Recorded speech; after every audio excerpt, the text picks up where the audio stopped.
विजय की शपथ पर ग्रहण लग गया है। विजय की शपथ पर पेंच फंस गया है और सस्पेंस अभी भी बरकरार है।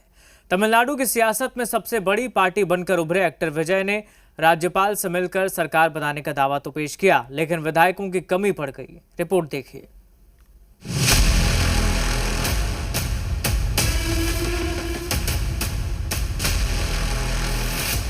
तमिलनाडु में सरकार पर पेंच, विजय की शपथ पर ग्रहण। सत्ता की दहलीज के बेहद करीब होने के बावजूद भी थलापति विजय अभी मुख्यमंत्री की कुर्सी से दूर हैं। तमिलनाडु में जबरदस्त सियासी उठापटक जारी है। एक्टर से नेता बने विजय सबसे बड़ी पार्टी बनकर तो उभरे, लेकिन सत्ता का गणित गड़बड़ा गया है। शुक्रवार को राज्यपाल से मिलकर दावा पेश किया और शनिवार को शपथ का दिन भी तय हो गया, लेकिन अचानक से कहानी में ट्विस्ट आ गया और फिलहाल शपथ ग्रहण पर ब्रेक लगता दिख रहा है। रात होते होते सत्ता का पूरा गणित बदल गया। सरकार गठन को लेकर दिन भर गठबंधन, समर्थन, जोड़ तोड़, लापता विधायक, डिप्टी सीएम पद की सौदेबाजी और बैकडोर बैठकों का दौर चलता रहा। जैसे जैसे समर्थन की खबरें आने लगी, विजय के घर के बाहर समर्थकों ने पटाखे फोड़कर जश्न मनाना शुरू कर दिया। दरअसल विजय ने राज्यपाल को टीवी के कांग्रेस, सीपीआई, सीपीआईएम के 116 विधायकों का समर्थन पत्र सौंपा था। आईयूएमएल और बीसीके ने अब तक समर्थन पत्र नहीं दिया है। दोनों के पास 2-2 विधायक हैं। विजय को भी बहुमत के लिए महज 2 विधायक और चाहिए। इससे पहले विजय ने 6 और 7 मई को भी सरकार बनाने का दावा पेश किया था, लेकिन राज्यपाल ने कहा कि 118 विधायकों का समर्थन दिखाए बिना वो सरकार बनाने के लिए आमंत्रित नहीं कर सकते। दरअसल विजय की पार्टी टीवीके को 4 पार्टियों का समर्थन है, जिसमें कांग्रेस, सीपीआईएम, सीपीआई के साथ बीसीके है।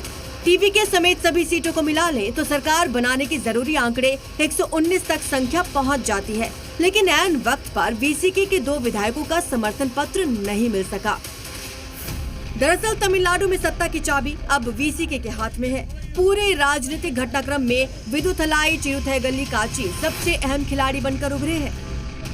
बीसीके प्रमुख थोल तिरुमावलवन ने शुरुआती संकेत दिए थे कि उनकी पार्टी वाम दलों की तरह टीवीके को समर्थन दे सकती है। पार्टी ने इस मुद्दे पर ऑनलाइन बैठक भी की, लेकिन शाम होते होते बीसीके ने बयान जारी कर कहा कि मीडिया में विरोधाभासी खबरें चल रही हैं और अंतिम फैसला शनिवार सुबह घोषित किया जाएगा। औपचारिक समर्थन पत्र नहीं मिलने से टीवीके खेमे की चिंता बढ़ गई।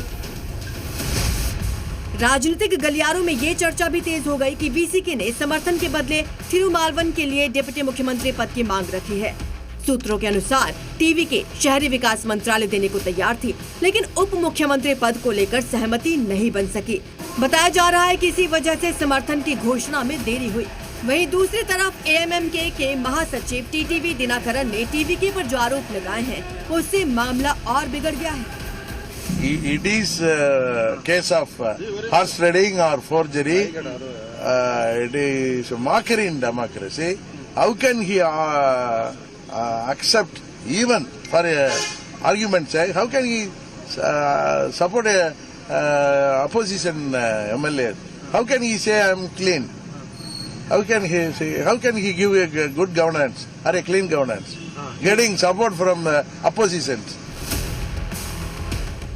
अब सवाल ये है कि जो समर्थन पत्र लेकर विजय राज्यपाल से मिले, उस पर फर्जी हस्ताक्षर थे या फिर वाकई मामला खरीद फरोख्त के बीच उलझ गया है।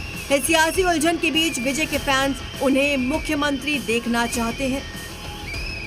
Party people, everyone knows, even whole India, also the world knows that this is also Thalapathy will step out this barricade and come out as Tamil Nadu CM. I am confident, and whole people and everyone are confident. This is just a small struggle. So this we are all 200% sure. The Thalapathy will come as Chief Minister of Tamil Nadu. यही वजह है कि विजय ने तमिलनाडु में करिश्माई जीत हासिल की है। विजय ने तमिलनाडु का सियासी इतिहास बदल दिया है, क्योंकि उनके पीछे उनके करोड़ों फैंस खड़े हैं। लेकिन इन सब के बावजूद तमिलनाडु की सत्ता अभी जोड़ तोड़ के साथ छोटे दलों के इर्द गिर्द घूम रही है।